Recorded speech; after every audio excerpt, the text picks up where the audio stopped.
आपका। और अब अगले जो 4 स्टॉक्स हैं उसमें 7th नंबर का स्टॉक है सोम डिस्टिलरीज। इसने एक्सचेंज को बताया कि इन्होंने जो हासन कर्नाटक में है इनकी जो यूनिट है उसमें कमर्शियल प्रोडक्शन इन्होंने शुरू किया है। और ऐसा मानते हैं लोग कि बियर का ये गर्मी का सीज़न है उसमें बियर बहुत बिकती है, तो ये इनके लिए एक एडवांटेज है। और वैसे भी वहाँ चुनाव भी होने वाले हैं तो उसका भी फ़ायदा मिल सकता है, ध्यान रखिएगा। जस्ट डायल कल रिजल्ट इस पर लिया था हमने, तो ये कल ऊपर भी गया था। आज सिटी की इस पर एक रिपोर्ट आई है। सिटी ने इसका 815 रुपये का टारगेट दिया, 665 के सामने 815 का टारगेट देना। उनका मानना है कि Q4 का जो कोर बिजनेस है वो बढ़िया मोमेंटम सस्टेन कर रहा है। वैल्यूएशन इसके 9 टाइम्स है, अगर कैश हटा दे तो उसके बाद से। तो ये हालांकि थोड़ा सा महंगा लग रहा है, लेकिन फिर भी उनको लगता है कि यहाँ से अच्छा मूव इसमें मिल सकता है।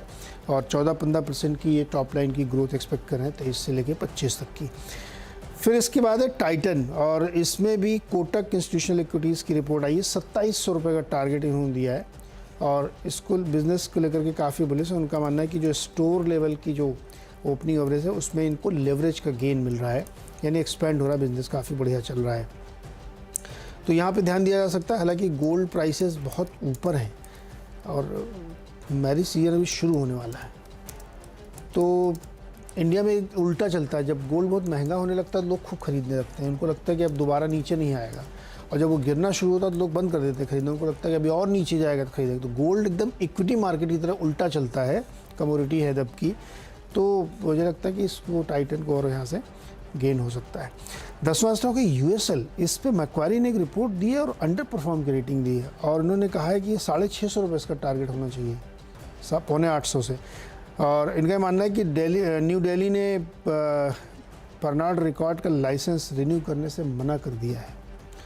तो नियर टर्म काफ़ी रिस्क है इनके मार्जिन को लेकर के भी, और इन्फ्लेशनरी हेडविंड बने हुए हैं इनपुट्स, मतलब जिससे दारू बनती है उसका एक बड़ा रिस्क है क्योंकि महंगाई बहुत बढ़ गई है। तो इस वजह से इन्होंने इसका टारगेट घटा दिया, और उनको ये भी लगता है कि अभी बहुत सारे जो ओवरहैंग है वो बने हुए हैं इसके ऊपर। यूनाइटेड स्पिरिट की ऐसी बुरी हालत क्यों हो रही है? 650 रुपये का टारगेट तो हीरो को होगा, और दिल्ली की खबर भी है। सारा कांड उधर ही होता है।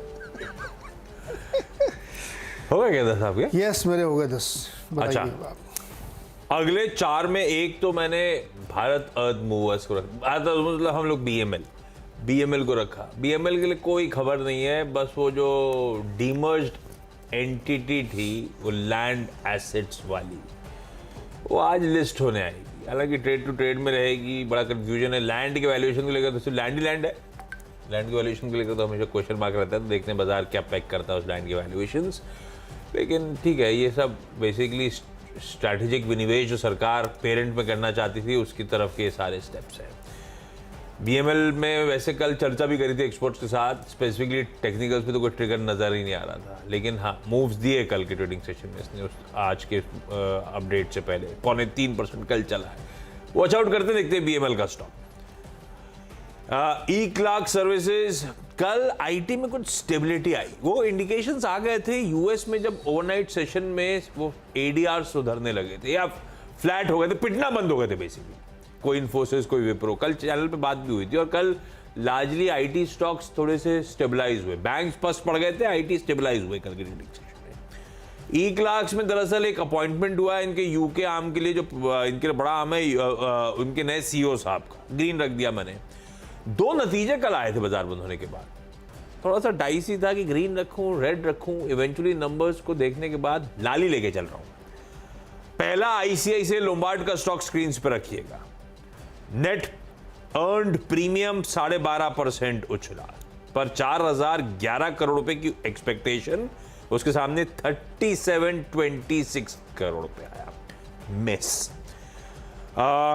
कंबाइंड रेशियो 104.2 पे पहुंचता है, और मुनाफे का आंकड़ा फिर भी बेहतर नजर आएगा आपको, पर बिजनेस मोमेंटम एक्सपेक्टेशन से ठंडा था। कल ये स्टॉक जाने से पहले बड़ा एंटिसिपेशन में मूव दिखा गया है, इसको मैं लाल लेके चलता हूं आज। दूसरा मैंने इसमें जोड़ दिया टाटा कॉफी को। टाटा कॉफी रेड रख दिया। आय में साल दर साल 10% का उछाल, उसके सामने EBITDA 5% साल दर साल गिरा। मार्जिन 16.9 वाले 14.6, यानी कि आप पकड़ लीजिए 17 से 14.5, 250 basis point, 250 basis point margin गिर गए।